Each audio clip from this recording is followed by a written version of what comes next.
반갑습니다. 리치 서밋입니다. 오늘 영상은 파이코인 가격에 대한 이야기가 아닙니다. 가격은 결과일 뿐입니다. 오늘은 그 결과를 만들어내는 시스템에 대해 이야기하겠습니다. 2025년 가을, 파이 네트워크 코어 팀이 테스트넷의 덱스 거래소, AMM, 그리고 토큰 생성 기능까지 탑재했습니다. 많은 분들이 개발 업데이트구나 하고 그냥 넘겼을 겁니다.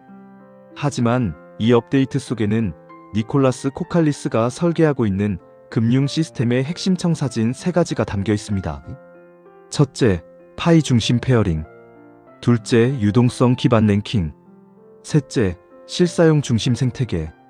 이 3가지를 이해하면 여러분은 2026년 메인넷 완전 개방 때 엄청난 선점 효과를 누릴 수 있습니다. 하지만 이론만 안다고 부자가 되진 않습니다. 실제로 버튼을 눌러야 내 돈이 되죠. 그래서 오늘 영상 중반부에는 특별한 시간을 준비했습니다. 제가 직접 스마트폰 화면을 캡처하여 지갑 연결부터 스왑, 유동성 공급까지 하나하나 보여드리는 실전 가이드를 진행할 겁니다. 2026년 메인넷이 열렸을 때 남들 다 사용법 몰라 헤맬 때 여러분은 능숙하게 수익을 낼 수 있도록 오늘 확실하게 마스터시켜드리겠습니다. 지금부터 기술 용어가 아니라 돈의 흐름과 실전 기술을 기준으로 풀어드리겠습니다. 단 1분도 놓치지 말고 끝까지 집중해 주십시오. 영상 시청 전 좋아요와 구독은 영상 제작에 큰 힘이 됩니다. 첫 번째 핵심, 파이 중심 페어링입니다. 코어팀 공식 블로그 표현을 그대로 빌리면 파이 디노미네이티드 페어스, 즉 모든 거래의 쌍을 파이 기준으로 재구성하는 구조입니다. 이게 무슨 의미인지 현실 세계로 비유해 보겠습니다. 사우디가 석유를 팝니다. 받는 건 달러입니다. 스위스에서 금을 삽니다. 내는 건 달러죠. 한국이 반도체를 수출합니다. 결국 받는 것도 달러입니다. 왜 그럴까요? 달러가 기축 통화이기 때문입니다. 국제 무역의 기준이 달러로 맞춰져 있기 때문에 달러 없이는 거래가 사실상 불가능합니다. 파이덱스는 이 구조를 파이 생태계 내부에서 실험하고 있습니다. 예를 하나 들어보겠습니다. 여행 토큰 A를 게임 토큰 B로 바꾸고 싶습니다. 직접 A와 B를 교환하는 게 아니라 먼저 A를 파이로 바꾸고 그 파이로 B를 삽니다. 모든 교환이 파이를 경유하는 구조입니다. 왜 이렇게 설계했을까요? 3가지 이유가 있습니다. 첫째, 유동성 집중입니다. 유니스왑이나 팬케이크 스왑 같은 전통 덱스를 보면 USDT, USDC, ETH, BNB 등 기축이 여러 개라 유동성이 여기저기 흩어집니다. 파이덱스는 파이 하나에만 유동성을 집중시키는 방향으로 테스트넷을 설계했습니다. 같은 유동성으로 더 촘촘한 시장을 만들 수 있는 구조죠. 둘째, 끊임없는 수요 창출입니다. 생태계가 커질수록, 토큰이 많아질수록, 거래가 활발해질수록 파이를 경유하는 거래량이 늘어납니다. 토큰을 사고 팔기 위해서라도 파이가 필요한 구조, 즉 시스템적으로 파이 수요를 만들어낸 설계입니다. 셋째, 가격 기준점의 단순화입니다. 모든 토큰의 가치가 파이 기준으로 계산되니 서로 다른 토큰들 사이의 가치 비교가 직관적입니다. 마치 모든 물건 가격을 원화 기준으로 보는 느낌입니다. 이건 단순한 기술 선택이 아닙니다. 파이를 생태계의 혈액, 즉 공통결제 단위로 만드는 전략적 설계입니다. 니콜라스가 만들고 있는 건 코인이 아니라 통화 시스템입니다. 두 번째 핵심, 그리고 개인적으로 가장 소름 돋았던 부분입니다. 시가총액이 아닌 유동성 기반 랭킹 시스템입니다. 코어팀은 공식 블로그에서 이렇게 말합니다. 시가총액은 쉽게 조작될 수 있고 특히 완전 희석 시가총액은 허구적 수치를 만들어내기 쉽다. 매우 정확한 지적입니다. 예를 들어볼까요? 어떤 코인이 10억 개 발행돼 있습니다. 개발자끼리 한 개만 100원에 거래하면 화면에는 시가총액 1000억 원이 떠버립니다. 실제로는 100원짜리 거래 한 번 했을 뿐인데 말이죠. 이런 구조는 코인 시장에서 매일 악용됩니다. 그래서 설거지라는 말이 나온 거죠. 파이덱스는 어떻게 하느냐? 실제로 풀에 묶여있는 유동성, 즉 실제 돈이 들어간 규모 순서대로 토큰을 정렬합니다. 유동성이 뭐냐? 간단히 말해서 거래소 풀에 실제로 예치된 파이와 토큰입니다. 여러분이 파이 1000개와 토큰 A를 넣어서 만드는 그 풀이죠. 이 방식이 왜 사기를 막느냐? 아주 단순합니다. 가짜로 랭킹을 올리려면 사기꾼이 자기 돈을 실제로 풀에 넣어야 합니다. 그것도 짧게가 아니라 한동안 묶어둬야 합니다. 수억, 수십억을 잠가두고 장난을 치는 스캠은 거의 없습니다. 빠르게 가격만 띄우고 팔고 튀는 게 목적이니까요. 이 구조에서는 자금력도 장기적인 의지도 없는 프로젝트가 상위 랭킹에 오르기 어렵습니다. 자연스럽게 어느 정도 필터링이 되는 셈입니다. 여기서 중요한 건 유동성이 단지 사기 방지 장치에 그치지 않는다는 점입니다. 가격 안정성과도 직결됩니다. 2025년 9월 22일 데이터를 보면 파이코인의 하루 고가는 약 0.3536달러, 저가는 약 0.1836달러였습니다. 하루 안에서 약 48% 가까운 변동이 나온 겁니다. 체감상 거의 반토막이 난 하루였죠. 그 이후 하락이 이어져 2025년 10월 10일에는 약 0.152달러까지 내려가며 당시 기준 사상 최저가를 기록했습니다.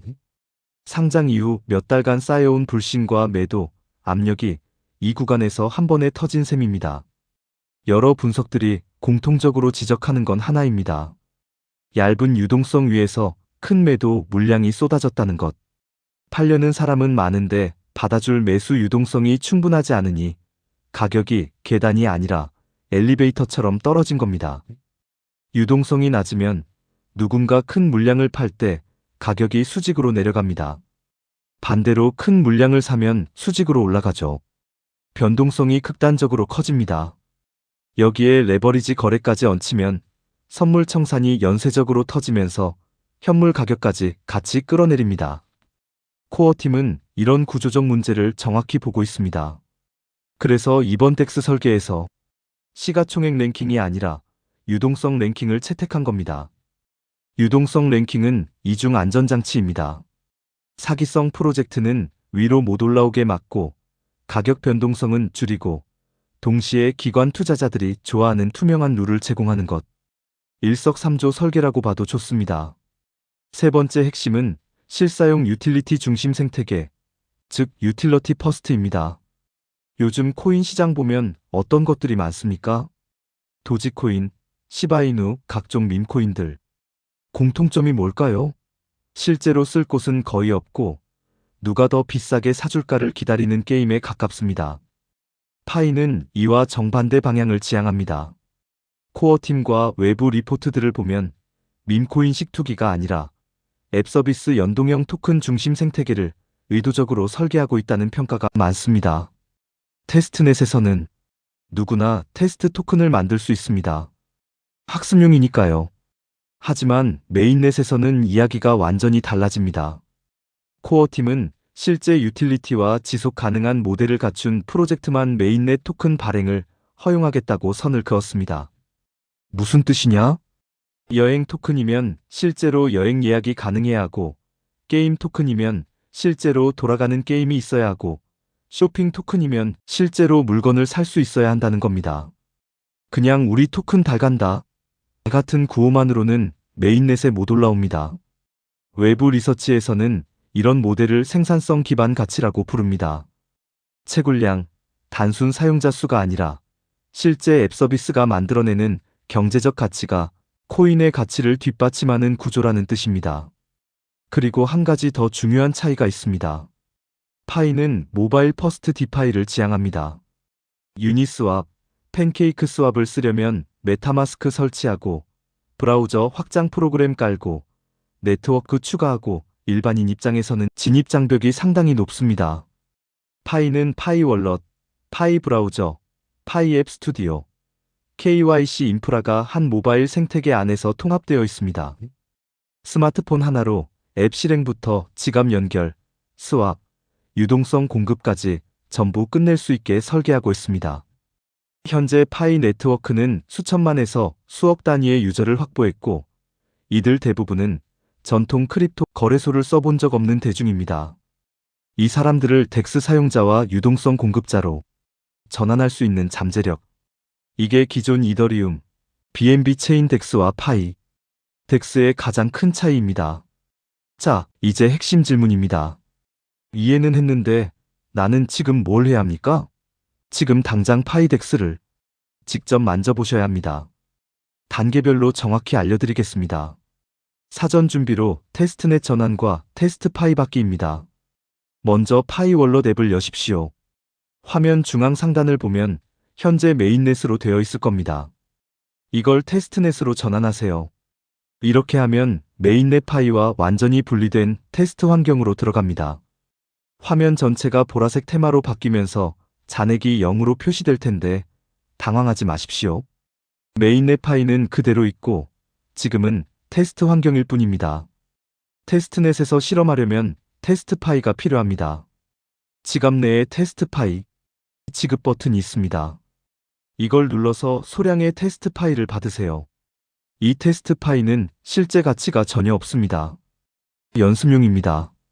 그러니 외부에서 테스트 파이 팔아요라는 제안이 오면 절대 속지 마십시오. 사기입니다. 테스트 파이를 받았으면 이제 거래할 토큰들을 활성화해야 합니다. 파이 월럿 하단 메뉴에서 토컨즈 탭을 선택하세요. 토큰 앱을 누르면 이러한 화면이 뜹니다. 지금부터 나의 토큰을 추가하는 방법을 설명하겠습니다. 먼저 모 토컨즈 버튼을 찾아 눌러주세요. 그러면 테스트넷에 존재하는 여러 테스트 토큰 리스트가 펼쳐집니다. 아커미디즈, 펫, 월드 오브 파이 같은 토큰들이 보일 겁니다. 여러분이 스왑이나 유동성 풀에서 사용하고 싶은 토큰을 찾아서 눌러줍니다. 선택한 토큰에 사용 가능한 잔액이 뜹니다. 사용 가능한 잔액 및 이네이블 토컨이라는 보라색 버튼을 눌러줍니다. 매너지 토컨즈 화면이 뜨게 되면 모 토컨즈 보라색 버튼을 눌러준 후 선택한 토큰의 스위치를 ON으로 켜주세요. 스위치를 켜면 컨펌 토컨 체인저즈라는 팝업 창이 뜹니다. 거기에 0.01 테스트 파이에 수수료가 든다고 적혀 있죠? 걱정 마세요. 어차피 가짜 돈입니다. 보라색 컨펌 체인저즈 버튼을 과감하게 누르세요. 이 작은 수수료는 블록체인 네트워크에서 트랜잭션을 처리하는 데 필요한 겁니다. 테스트 파이니까 부담 없이 여러 개 활성화해 보세요. 잠시 후 You have enabled 하면서 성공 팝업이 뜹니다. 이제 토큰이 활성화된 겁니다. 성공 팝업 하단에 보면 스와프 토컨이라는 보라색 버튼이 보일 겁니다. 이걸 눌러주세요. 또는 토큰 목록 화면에서 거래하고 싶은 토큰을 직접 선택한 뒤 스와프 버튼을 눌러도 됩니다. 주의하세요. 반드시 파이 월럿 내부나 파이 브라우저를 통해서만 접속하십시오. 비공식 사이트는 피싱 위험이 있습니다. 버튼을 누르면 스와프 화면이 나타납니다. 위에는 받을 토큰 바이가 표시되고 아래에는 보낼 토큰 셀이 표시됩니다. 바꾸고 싶은 수량을 입력합니다. 예를 들어 받을 토큰 1개를 선택하면 보낼 테스트 파이가 자동으로 계산되어 나타납니다. 그리고 AMM, 인공지능 거래 시스템이 자동으로 예상 수령량, 가격 영향, 수수료를 계산해서 보여줍니다. 여기서 바꾸고 싶은 토큰 바로 밑에 1%라는 흰색 버튼이 슬리피지, 내가 주문 버튼을 눌렀을 때 봤던 가격과 실제로 결제된 가격의 차이를 말합니다. 여기를 눌러서 가격 차이 허용 범위를 선택할 수 있습니다. 슬리피지가 낮을수록 거래 성공 확률도 낮아집니다. 여기서는 가격이 좀 올라서 1% 정도 손해보는 건 감수하여 컨펌을 눌러줍니다.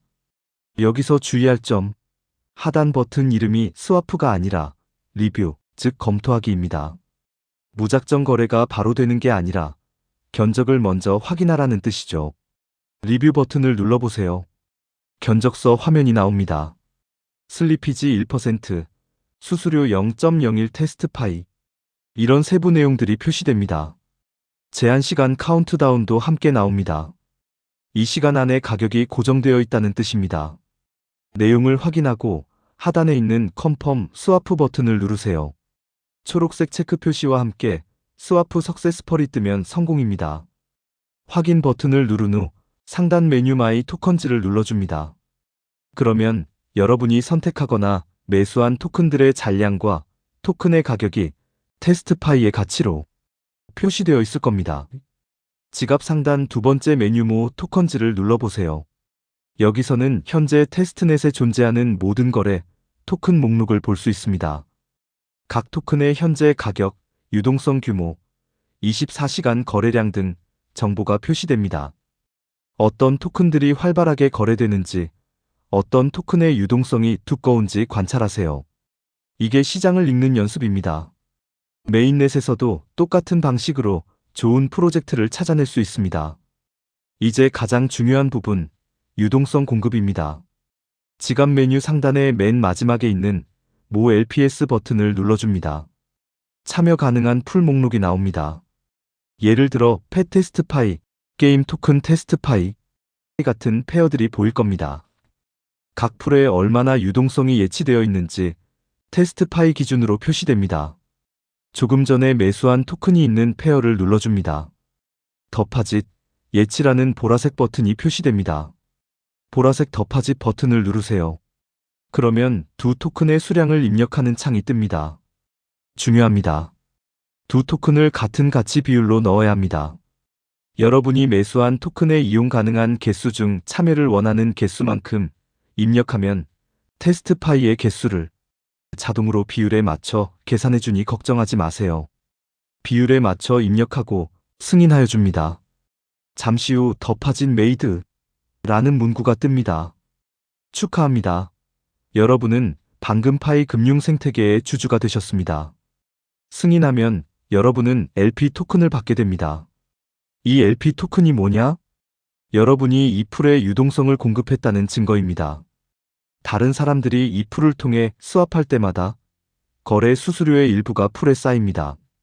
그리고 그 수수료는 LP 토큰 보유자들이 비율대로 나눠갔습니다. 지갑 상단 메뉴에서 My LPS 버튼을 눌러보세요. 여기에 여러분이 공급한 유동성 정보가 표시됩니다. 어떤 페어에 얼마를 넣었는지, 현재 가치는 얼마인지, 수수료는 얼마나 쌓였는지 한눈에 볼 수 있습니다. 나중에 돈을 빼고 싶을 때는 해당 풀을 선택한 뒤 흰색 위드드로 인출 버튼을 누르면 됩니다. LP 토큰을 소각하면 여러분이 예치했던 두 토큰과 그동안 쌓인 거래 수수료가 함께 돌아옵니다. 테스트넷에서 이 전체 과정을 지금 경험해 보는 겁니다. 메인넷이 열렸을 때 초기 LP가 되면 어떻게 될까요? 거래량이 폭발하는 시기에 수수료를 독식하는 구조가 됩니다. 초기에는 인센티브까지 붙으면 연수익률이 세 자릿수로 나오는 풀들도 등장할 수 있습니다.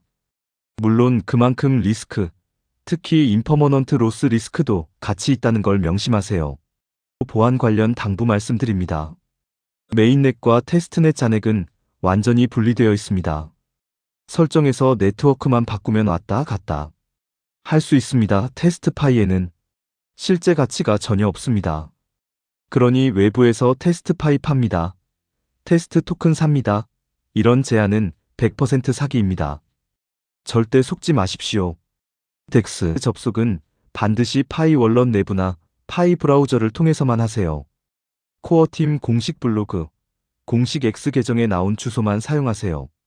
비공식 웹사이트에서 파이덱스 연결하세요라고 하면서 지갑 연결을 요구하면 그건 피싱 사이트입니다.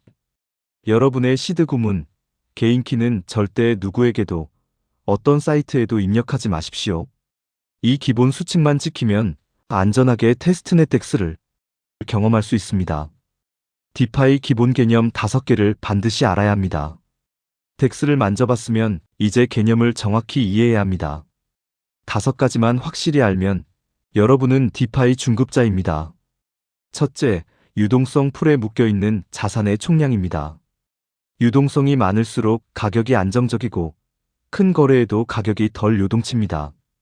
앞서 말한 2025년 9월 폭락 사례가 바로 유동성 부족 때문이었습니다.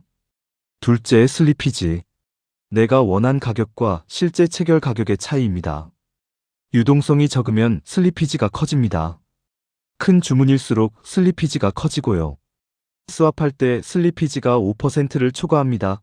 이런 경고가 뜨면 여러분이 원하는 것보다 5%더 불리한 가격에 체결될 수 있다는 뜻입니다. 셋째, 임퍼머넌트 로스. 유동성을 공급했을 때 두 토큰의 가격이 크게 움직이면서 발생하는 상대적 손실입니다. 예를 들어 테스트 파이와 토큰 A를 1대 10의 비율로 풀에 넣었는데 나중에 토큰 A 가격이 폭등하면 어떻게 될까요? 풀은 자동으로 균형을 맞추려고 토큰 A를 팔고 테스트 파이를 삽니다. 그래서 여러분이 나중에 회수할 때 가격이 오른 토큰 A는 적게 받고 테스트 파이는 많이 받게 됩니다. 그냥 토큰 A를 들고만 있었으면 더 큰 수익을 냈을 텐데 풀에 넣어서 상대적으로 손해를 본 겁니다. 이게 임퍼머넌트 로스입니다. 가격 변동이 클수록 이 손실도 커집니다. 그래서 LP는 거래 수수료로 이 손실을 상쇄할 수 있을 만큼 거래량이 많은 풀을 선택해야 합니다. 넷째, APY 연수익률. LP가 벌어들이는 거래 수수료와 추가 인센티브를 합쳐서 연간으로 환산한 수익률입니다. 초기 풀일수록 APY가 높고 시간이 지나면서 정상화됩니다. 다섯째, 풀 비율. 풀 안의 두 토큰 비율이 사실상 가격을 결정합니다. 테스트 파이가 1000개, 토큰 A가 1만 개 있으면 1 테스트 파이는 10 토큰 A라는 뜻입니다. 누군가 스왑을 하면 이 비율이 틀어집니다. 그러면 다른 곳보다 가격이 싸지거나 비싸지면서 차익 거래 기회가 생깁니다. 차익 거래자들이 들어와서 스왑을 하면 비율이 다시 균형을 찾습니다. 이 5개의 유동성, 슬리피지, 임퍼머넌트 로스, APY, 풀 비율, 이것만 확실히 이해하면 여러분은 웬만한 디파이 프로토콜을 다 이해할 수 있습니다. 유튜브에 디파이 기초, 유니스왑 사용법, 임퍼머넌트, 로스란 검색하면 좋은 강의 많습니다. 이번 주 안에 30분만 투자하세요. 마지막으로 메인넷 전략을 지금부터 짜두는 겁니다. 첫째, 어느 프로젝트에 초기 유동성을 공급할지 정하세요. 지금부터 파이 생태계 뎁들을 모니터링 하십시오. 실제로 사용되는 서비스, 매출이 발생할 것 같은 앱, 실제 유틸리티가 명확한 프로젝트 3에서 5개를 리스트업해 두세요. 커뮤니티에서 자주 언급되는 프로젝트, 코어팀이 공식적으로 파트너십을 발표한 프로젝트들을 주목하세요. 둘째, 자금 배분 전략을 세우세요. 절대로 전 재산을 한 번에 넣지 마십시오. 손실을 감당할 수 있는 범위 내에서만 LP로 참여하세요. 예를 들어 파이 1만 개를 보유하고 있다면 그중 20%인 2,000개만 유동성 공급에 쓰고 나머지 80%는 보유하거나 다른 용도로 남겨두는 식입니다. 절대 빚내서 하지 마시고 생활비 건드리지 마세요. 셋째, 진입과 퇴출 시점을 미리 정해두세요. 메인넷이 열리면 초기에 APY가 비정상적으로 높을 겁니다. 100%, 200%, 심지어 그 이상도 가능합니다.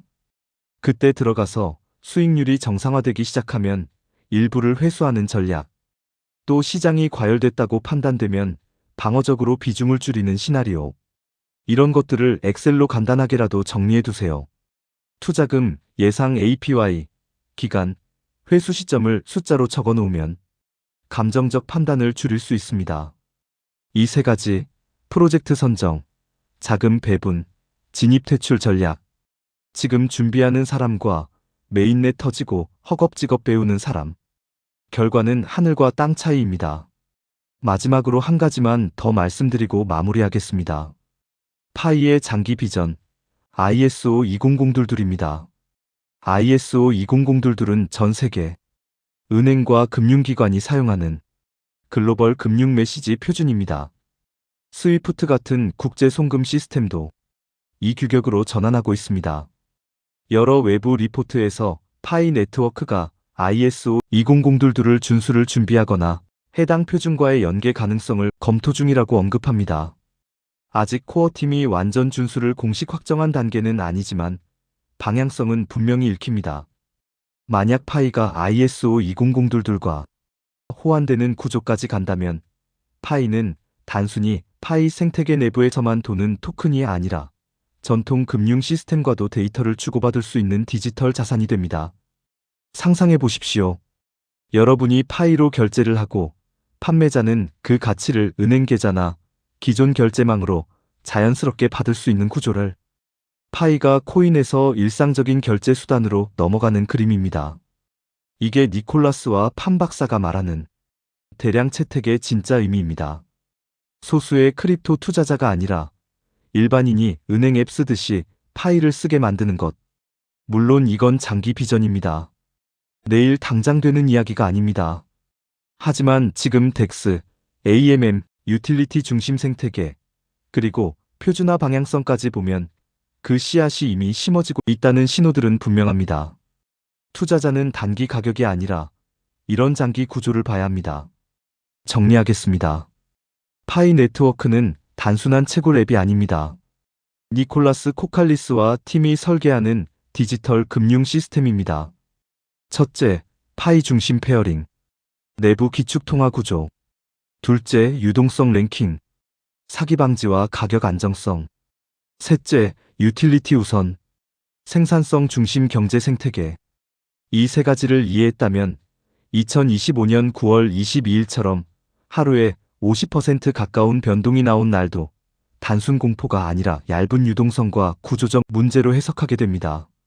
숫자 하나만 보는 게 아니라 시스템 전체를 보게 된다는 뜻입니다. 지금 여러분이 할 일은 딱 세 가지입니다. 첫째, 오늘 당장 파이 월러 설정에서 테스트넷으로 전환하고 토큰을 활성화하고 직접 스왑을 해보고 유동성 풀의 테스트 파일을 예치해 보십시오. 30분이면 됩니다. 둘째, 이번 주 안에 디파이 기본 개념 5개를 공부하십시오. 유동성, 슬리피지, 임퍼머넌트 로스, APY, 풀 비율. 유튜브 강의 30분이면 충분합니다. 셋째, 다음 달까지 메인넷 전략을 엑셀로 정리해 두십시오. 어떤 프로젝트에 얼마를 언제 넣을 것인지 본인이 감당 가능한 리스크를 기준으로 숫자를 적어보는 겁니다. 이 세 가지를 한 사람과 안 한 사람. 2026년 메인넷이 완전히 열렸을 때 결과는 완전히 달라져 있을 겁니다. 어떠신가요? 직접 화면으로 보니 별거 아니죠? 하지만 이 과정을 해본 사람과 안 해본 사람은 2026년 메인넷이 열렸을 때 출발선이 다릅니다. 누군가는 이거 어떻게 하는 거야? 하며 헤맬 때 여러분은 능숙하게 유동성을 공급하고 초기 이자, 수익을 쓸어 담게 될 것입니다. 가격은 오르락내리락 합니다. 그건 당연합니다. 하지만 시스템은 계속 진화합니다. 여러분은 가격이 아니라 시스템의 진화를 쫓으셔야 합니다. 준비된 자만이 기회를 잡습니다. 2026년 여러분이 웃을 수 있기를 바랍니다. 이상 리치 서밋이었습니다. 구독과 알림 설정 부탁드리고 다음 영상에서 뵙겠습니다.